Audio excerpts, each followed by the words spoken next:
Brainfeed magazine invites schools for ET TechX from December 5th to 7th at Hightex, Hyderabad. అయితే గురుగారు మార్గశిర మాసం మనకు అన్ని మాసాల్లోకెల్లా తెలుగు మాసాల్లో 4 మాసాలు ప్రత్యేకమైనవి అంటారు. అందులో మార్గశిర మాసం కూడా ఒకట. ఏంటి ఈ మాసం ప్రత్యేకత తెలియజేయండి. మాసానాం మార్గశీర్షోస్మి అనేటటువంటి శ్లోకాన్ని మనం భగవద్గీతలో చూడొచ్చు. మార్గశీర్షోహం అని కూడా చెప్తూ ఉంటారు. 12 నెలలలో ఈ మాసం నేనే అని పరమాత్ముడు భగవద్గీతలో ప్రస్తావన చేసి ఉన్నాడు. ఋతువునాం కుసుమాకర, ఋతువులలో వసంత ఋతువు నేనే, నెలలలో మార్గశిరం నెల నేనే, అక్షరాలలో అకారం నేనే, పక్షులలో గరుత్మంతుడిని నేనే. ఇలా తన విశ్వరూపాన్ని ప్రదర్శించేటటువంటి సమయంలో ఈ నెల నా స్వరూపమే అని భగవంతుడు ఎందుకు ప్రస్తావన చేసి ఉన్నాడు? ఈ మాసం ప్రత్యేకత ఏమిటి? మార్గశీర్షము. మృగశిర నక్షత్రం సమీపంలో పౌర్ణిమ నాడు చంద్ర సంచారం ఉన్న కారణం చేత ఈ మాసానికి మార్గశీర్షం అని పేరు. మృగశిర నక్షత్రంలో భక్త కన్నప్ప పూర్వం జన్మించినట్లుగా పురాణం తెలియజేస్తుంది. ఈ మాసంలో సూర్య సంచారం సామాన్యంగా తుల, వృశ్చికం ఈ రాశులలో లేదా ధనురాశికి సంబంధించి ఉంటుంది. అంటే సూర్యుడు పూర్తి వెలుతురు మనకు అందించలేనటువంటి పరిస్థితిలో ఉన్న నేపథ్యంలో ఈ మాసం జీవితాన్ని ఎలా మనం మార్చుకోవాలి, సూర్యోదయం కంటే పూర్వమే లేచి సూర్యుని కాంతి తగ్గిన కారణం చేత ఈ లోపాన్ని పూర్తి చేసుకోవడం కోసం నక్షత్రాల కాంతిని స్వీకరించాలి. సూర్యోదయం కంటే పూర్వమే స్నానాధికారులు పూర్తి చేసుకోవాలి, భజనలు చెయ్యాలి, పెసరపప్పు, నెయ్యి, బియ్యంతో చేసిన పులగం తినాలి, తిరుప్పావై పాశురాలు అనుసంధానం చేసుకోవాలి. భజనలు చేస్తే ఈ చక్రాలన్నీ కూడా ఉత్తేజితమై ఆరోగ్యంగా మార్చే అవకాశాలు పెరుగుతాయి. దేహానికి కొత్తగా స్వస్థత చేకూరుతుంది. మార్గం తోవ, శీర్షము అగ్రభాగం.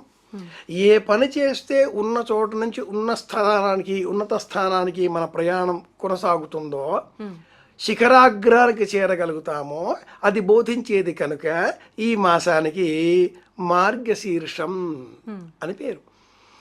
భాద్రపదం, ఆశ్వీజం, కార్తీకం, మార్గశీర్షం, పౌష్యం ఈ 5 నెలలలో భాద్రపదంలో గణపతి, ఆశ్వీజంలో దుర్గ, కార్తీకంలో పరమేశ్వరుడు, మార్గశీర్షంలో శ్రీమన్నారాయణమూర్తి, పౌష్యంలో సూర్యనారాయణమూర్తి.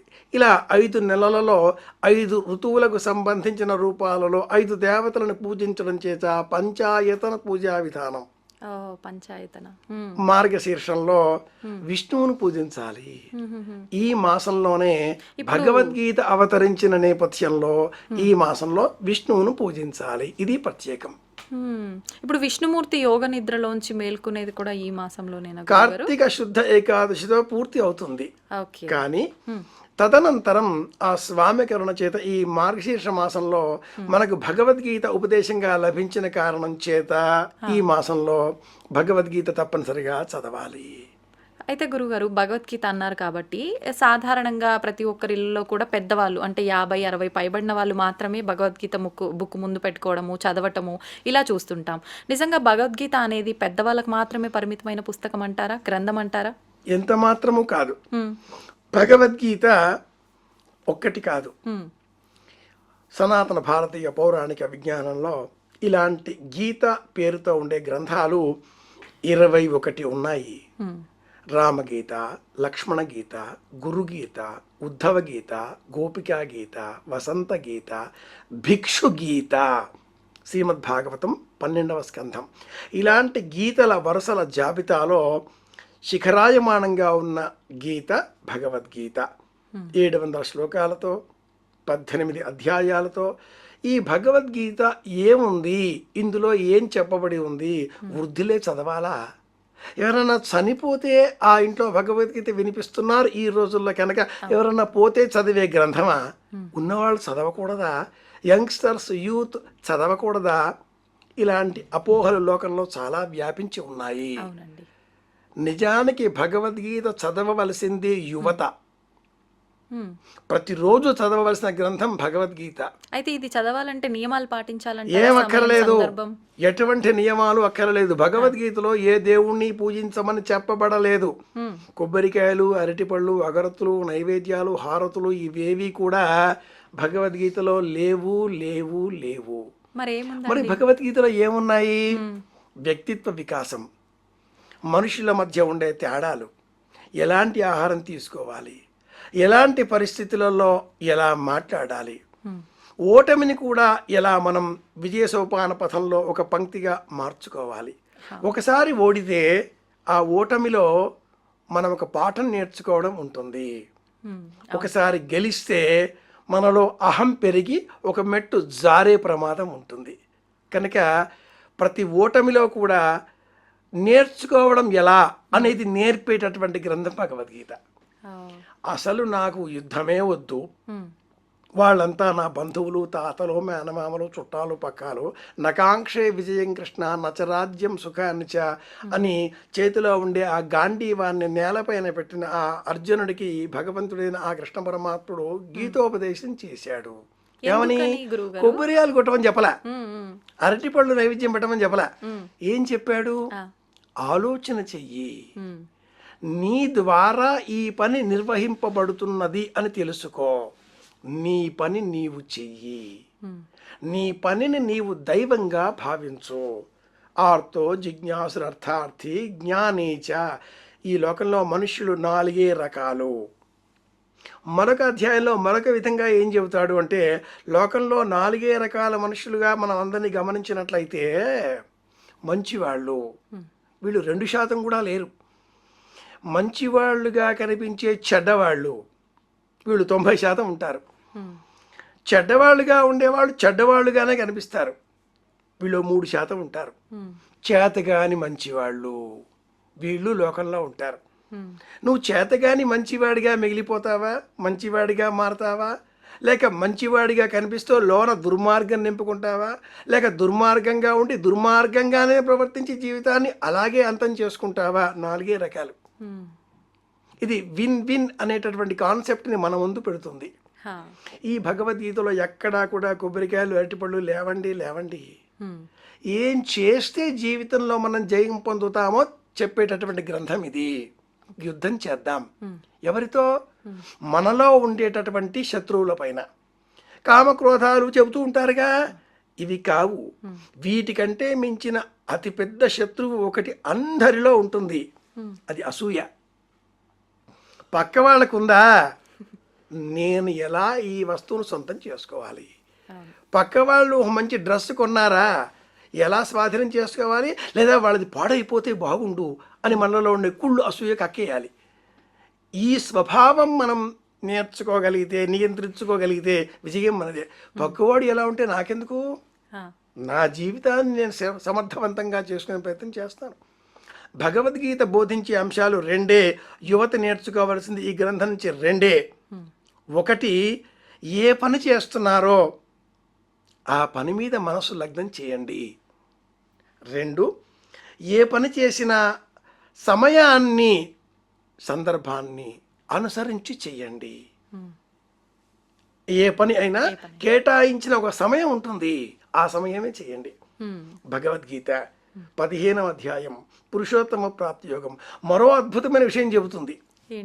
ఏంటండి అంటే, ప్రతి వ్యక్తి రోజు ఏదో పనులు చేస్తూ ఉంటాడు. నకర్మణ మనారంభ. ఈనాటి కాలంలో యువత సెల్ ఫోన్ చేతిలో ఉంటే చాలు అలా తిప్పేస్తూ ఉంటారు. వాళ్ళని ఇన్స్టా కావచ్చు, ట్విట్టర్ కావచ్చు, ఫేస్బుక్ కావచ్చు, ఓహో ఆహాలు ఎన్నో ఉండొచ్చు, అలా గంటల తరబడి అది లాక్కుపోతూనే ఉంటుంది. ఏ పని అయినా చేయకుండా ఎవరు ఉండరు. ఇప్పుడు నా మాటలు వింటున్నారు, మీరు నన్ను చూస్తున్నారు కూడా. చూస్తూ వింటున్నారా, లేక వింటున్నట్టు నటిస్తూ చూస్తూ మళ్ళీ వేరే వేరే వెళ్ళిపోతున్నారా? మీకే తెలుసు. ఏ పని చేసినా 4 దశలు. 1, ఇప్పుడేం పని చేయాలి, ఈ పని ఈరోజే చేయాలా, రేపు చేయొచ్చా, ఈ పని రేపు చేయొచ్చా, ఎప్పుడైనా చేయొచ్చా, ఈ పని చేయకపోతే పర్వాలేదా. ప్రతి పనికి ఇలా 4 దశలు ఉంటాయి. ఇప్పుడే చేయాలి, సాయంత్రం చేయొచ్చు, రేపు చేయొచ్చు, అసలు చేయకపోయినా పర్వాలేదు. వచ్చిన పనిని ఇలా 4 కేటగిరీలలో మనం డివిజన్ చేసుకోగలిగిన అభ్యాసం ప్రాక్టీస్ చేయగలిగితే విజయం మీదే.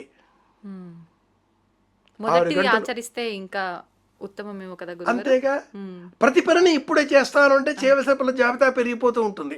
అప్పుడు ఈ జాబితా పెరిగిపోవడంతో అన్ని వాయిదా వేస్తాం. కాబట్టి వచ్చిన పనిని ఎలా చేద్దాం అనే విభజన మీద మన ఎదుగుదల ఆధారపడి ఉంటుంది. సామాన్యంగా ఒక అమ్మాయితో మాట్లాడాలి, ఇప్పుడు మాట్లాడాలా, సాయంత్రం మాట్లాడాలా, రేపు మాట్లాడాలా, మాట్లాడకపోతే పర్వాలేదా? అమ్మాయి కావచ్చు, అబ్బాయి కావచ్చు. ఎగ్జామ్స్ ఉన్నాయి, టెక్స్ట్ బుక్ ఉంది. ఎగ్జామ్స్ ఎప్పుడు, ఇవాళ చదువుదామా, సాయంత్రం చదువుదామా, ఒక ప్రణాళిక.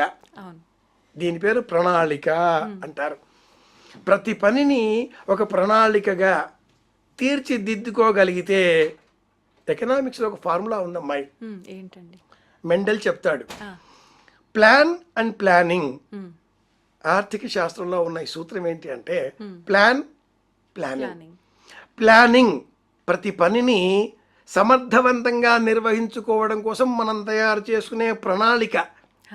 పంచవర్ష ప్రణాళిక, వార్షిక ప్రణాళిక, బడ్జెట్, ఇవన్నీ కూడా ప్రణాళిక. ప్లానింగ్, ప్లాన్, ఓ ప్లాన్ వేసుకున్నాం, ఇది ప్లాన్, బడ్జెట్, ప్లాన్. అమలు చేసే సమయంలో దాన్ని ప్లానింగ్ అంటారు. When we are doing the work, in the process, ఆచరించే సమయంలో అప్పుడు వచ్చే సమస్యలని అప్పుడే ఎదుర్కోవాలి. అదేదో సినిమాలో చెప్పినట్టు ఆంజనేయ స్వామి వారు లంకా నగరం వెళ్ళిన తర్వాత లంకను దహనం చేయడం కోసం ఇక్కడి నుంచే పెట్రోల్ పట్టుకుపోయాడా అని నవ్వుకుంటూ ఉంటారు ఈనాటి కాలంలో.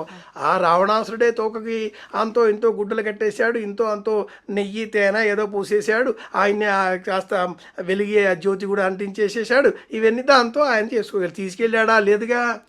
అక్కడికి వెళ్ళాక ఏం చేయాలో రాముడు ఆలోచించలేదుగా.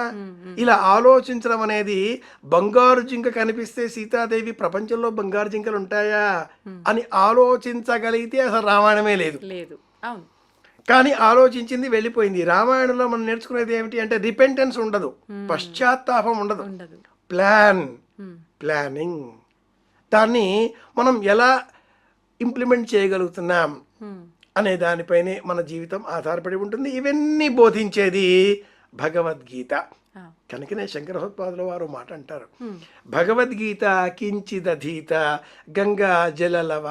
కాసింత భగవద్గీత స్మరించినా చాలు, మీ జీవితం అర్థవంతంగా మారుతుంది. అయితే ఇప్పుడు మనం భగవద్గీత బుక్ పెట్టుకొని చదువుకుంటే మనకు ఆ జ్ఞానం అర్థమవుతుందా? గురువుల సమక్షంలో దాన్ని తెలుసుకుంటే అర్థమవుతుందంటారా? గురువు అక్కర్లేదు ఇక్కడ. భగవద్గీతని భక్తితో కాకుండా ఇష్టంతో చదవాలి. భక్తితో చదివితే మనలో భయం ఏర్పడుతుంది. ఎందుకని అంటే ఇక్కడ దేవుడు, కొబ్బరికాయ పూజలు, లేదా వ్రతాలు, నియమాలు, మన కోరికలకు సంబంధించి కృష్ణ పరమాత్ముడు తీరుస్తాడా లేదా, ఇలాంటివన్నీ వస్తాయి. భక్తితో మనలో భయం ఏర్పడుతుంది. ఇష్టం అన్నప్పుడు ప్రేమ ఏర్పడుతుంది, స్నేహం ఏర్పడుతుంది. ఇష్టం, స్నేహం ఇవి రెండు ఒక వర్గం, భయం, భక్తి ఒక వర్గం. కృష్ణుడి పైన ఇష్టంతో సుధాముడు కాశీని అటుకులు తీసుకెళ్ళాడు, అష్టైశ్వర్యాలు పొందగలిగాడు. కృష్ణుడి పైన భక్తి కంటే ఇష్టం పెంచుకుంటే ప్రేమ కలుగుతుంది. కృష్ణుడు మనలో చేరతాడు, మనకేం కావాలన్నా ఆయనే ఇచ్చేస్తాడు. భక్తి వేరు, ప్రేమ వేరు. తప్పకుండా. భక్తి ఎక్కడ ఉంటుందో భక్తికి నీడలాగా భయం ఉంటుంది. ఇష్టం ఎక్కడ ఉంటుందో ఇష్టం వెనకాతల నీడలాగా ప్రేమ ఉంటుంది. కనుక మనం ఇష్టం పెంచుకోవాలి. భగవంతుడి పైన భక్తి వచ్చిన మరుక్షణం కొబ్బరికాయలు వెంటాడతాయి, మరుక్షణం అరటిపళ్ళు వచ్చేస్తాయి, మరుక్షణం హారతులు, అగరొత్తులు, భయాలు, స్తోత్రాలు, దండకాలు. ఇది కాకుండా ఇష్టం పెంచుకోగలిగితే మన రహస్యాన్ని ఎప్పుడూ ఎవరికి చెప్పనటువంటి ఏకైక శక్తి దైవం. కాబట్టి మనం మన రహస్యాలని దేవుడి ముందు చెంపలేసుకుంటాం, స్వామి చెప్పేస్తాం, ఆయన వినేశాడు, బ్లాక్మెయిల్ చేయడు, ఇంకెవరికి చెప్పడు. మళ్ళీ మనకి ఇన్ రెస్పాన్స్, నేను నిన్ను సినిమాకి తీసుకెళ్ళాలి కదా, నన్ను ఎప్పుడు తీసుకెళ్తావు అని మళ్ళీ అడగడు, ఇంట్రెస్ట్లు వసూలు చేయడు, మీ డ్రెస్ బాగుంది నాకు ఇస్తావా అని అడగడు, మనం చెప్పినవన్నీ వింటాడు. ఊరుకుంటాడు. మనం చెప్తేనే వినిపిస్తుందా భగవంతుడికి? ఏమక్కర్లే, అన్నీ ఆయన తెలుసు. కానీ మనకు అతడు స్నేహితుడు, కృష్ణుడు నా స్నేహితుడు అనుకున్నప్పుడు ఇష్టంతో మనం అన్నీ ఆయనకి చెప్తాం. ఆయన విన్నాడు అనే మమకారం మనలో పెరుగుతుంది. దీన్ని అద్వైత స్థితి అంటారు. ఒక భక్తుడు భగవంతుడితో ఇష్టంగా మాట్లాడేవాడు.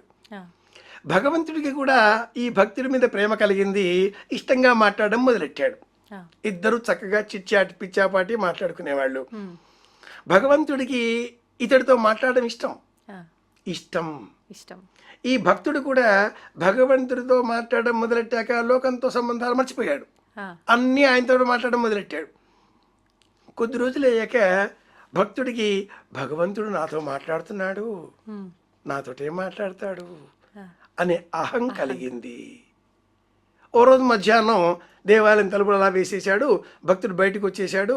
అదేదో బయట పనులు పూర్తి చేసుకొని మళ్ళీ గుడికి వచ్చాడు. తలుపు కొట్టాడు, తలుపులు తెరుచుకోలేదు. పైగా లోపల నుంచి ఎవరు అనే మాట వచ్చింది. ఎవరిది? భగవంతుడే. నేనే అన్నాడు ఈ భక్తుడు. తలుపులు తెరుచుకోలేదు. కాసేపు అయ్యాక భక్తుడికి మళ్ళీ జ్ఞానోదయం అయింది. నేనేమిటి అహంకారం కాకపోతే? మళ్ళీ తలుపు కొట్టాడు. అదే ప్రశ్న, ఎవరు? సమాధానం మారింది, నువ్వే స్వామి అని. తలుపులు తెరుచుకున్నాయి. భగవంతుడికి భక్తుడికి ఏకత్వ భావం బోధించేది భగవద్గీత. అందుకే దీన్ని భగవద్గీత యోగశాస్త్రే కృష్ణార్జున సంవాదే అన్నారు. ఇందులో ఉండే 18 అధ్యాయాలలో కూడా ప్రతి అధ్యాయానికి యోగము యోగము యోగము అన్న పేరుంది. భక్తి యోగము, జ్ఞాన యోగము, సన్యాస యోగము, మోక్ష సన్యాస యోగము, పురుషోత్తమ ప్రాప్తి యోగము, కర్మ సన్యాస యోగము, అక్షర పరబ్రహ్మ యోగము. ఎందుకు ఈ యోగం అన్న పేరు? గుణత్రయ విభాగ యోగము 17. ఎందుకు పెట్టారు ఇలాగా? యోగము యుగ్మము అంటే రెండు కానిది ఒకటి అయ్యేది యోగము. ఏదో యోగం రాసి పెట్టి ఉంది అనుకుంటారుగా, ఆ యోగం ఒకటి కావడం. అక్కడ ఏముంది? ఇష్టం, ప్రేమ. ఎక్కడైతే భక్తి ఉంటుందో అక్కడ భయం వచ్చి చేరుతుంది. అక్కడ మన కోరికలు వచ్చేస్తాయి. నాకు ఇది కావాలి, నాకు అది కావాలి, భగవంతులు కావాలి, కార్లు కావాలి, విమానాలు కావాలి, విదేశాలు వెళ్ళాలి. కోరికలు పెరుగుతూ ఉంటాయి. ఏ కోరిక ఆఖరలేదు, ఆనందం ఉంటే చాలు. అక్కడ ఇష్టం ఉంటుంది. కృష్ణుడి పైన మనం పెంచుకోవాల్సింది ఇష్టం.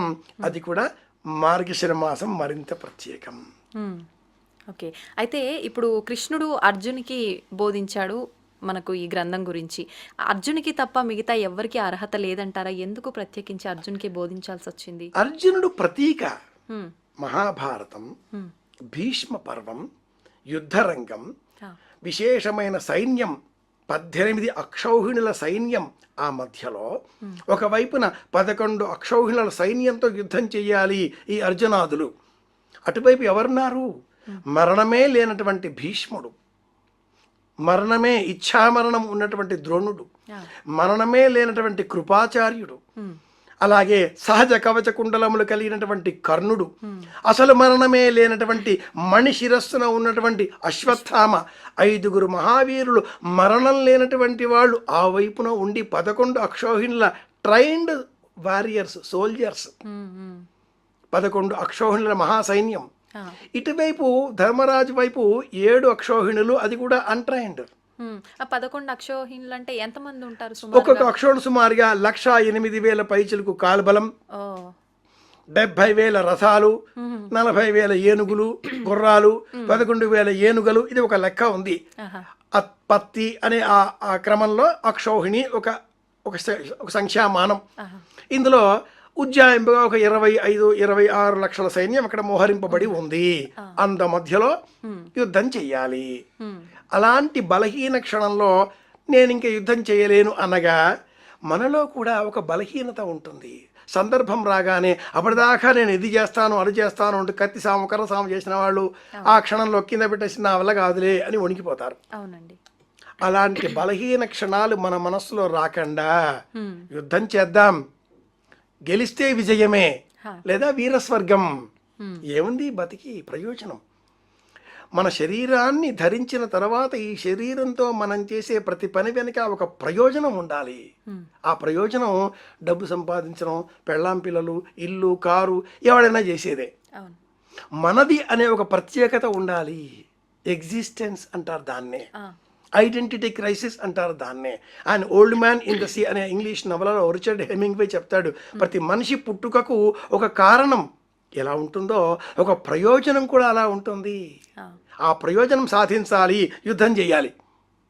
గెలిచావా నీవు హీరో, గెలవలేదా వీరమరణం లేదా లెసన్ నేర్చుకుంటావు. ఇది ఆ భగవద్గీత అర్జునుడికే ఎందుకు బోధించాడంటే ఆ క్షణంలో అర్జునుడు బలహీనమైన మనస్సులో ఉన్నాడు. అలాంటి అర్జునుడు యుద్ధం చేసిన తర్వాత, విజయం సాధించిన తర్వాత మళ్ళీ చివరలో మరొక్కసారి ఎప్పుడో కృష్ణుడు కనిపించగానే, అప్పుడేదో చెప్పావు, నేనేమో చేశాను, మర్చిపోయాను, నాకు మళ్ళీ చెబుతావా అని అనుశాసనిక పర్వంలో కృష్ణ పరమాత్ముడిని అర్జునుడు మళ్ళీ అడిగితే ఆ కృష్ణుడు నవ్వేసి ఓసారి చెప్పా అంతే, విని నేర్చుకునేది కాదు ఇది, రోజు ఆచరించేది, ఆచరణలో పెట్టేది. నీవు ఆచరణలో పెట్టలేదు, అది నీ తప్పు అన్నాడు భగవంతుడు అనుశాసనిక పర్వంలో. మనందరికీ ప్రతీకగా అర్జునుడికి బోధించాడు. మనమందరం కూడా అర్జునుడి వలె ఎక్కడైతే మన మనసులో దుఃఖం కలుగుతుందో, బాధ కలుగుతుందో, పిరికితనం ప్రవేశిస్తుందో, భయం ప్రవేశిస్తుందో, భక్తి భయం భయం ప్రవేశిస్తుందో, ఆ భయం రాగానే భక్తి వైపు వెళ్లకుండా ప్రేమ వైపు మరలితే విజయం మనదే. ఆ ప్రేమ వైపు మరల్చే మార్గం పార్థాయ ప్రతిబోధితాం భగవత నారాయణేన స్వయం వ్యాసేన గ్రథితాం పురాణమునినాం. ఇది భగవద్గీత, ఇది మూల గ్రంథం. అయితే గురువుగారు మీరు చెప్పారు బాగానే ఉంది, మనం బాధలో ఉన్నప్పుడు ఖచ్చితంగా మనం ఒక మార్గాన్ని ఎంచుకోవాలి, అది ప్రేమ మార్గం. చెప్పడం ఈజీనే అండి, కానీ ఆచరించేసరికి వచ్చేసరికి ఉంటుంది, అసలు ఫోకస్ అటువైపు వెళ్ళలేకపోతూ ఉంటాము. రకరకాలుగా ఇంకా నెగిటివ్ వైపు తీసుకెళ్లే రకంగా ఉంటాయి ఆలోచనలు. మరి మనకు అక్కడ ఏకాగ్రత కరెక్ట్గా అటువైపు మంచి మార్గంలోకి వెళ్ళాలంటే ఏం చేయాలి? భగవద్గీతలో ఏముంది దీని గురించి? శ్రీకృష్ణ శరణం మమ ఒకే మంత్రం. ఈ భగవద్గీత మనకి ఏం చెబుతుంది అంటే సర్వధర్మాన్ పరిత్యజ్య, సర్వధర్మాన్ పరిత్యజ్య, అన్ని ధర్మాలు విడిచిపెట్టి నన్ను శరణు వేడితే నేను చూసుకుంటానయ్యా.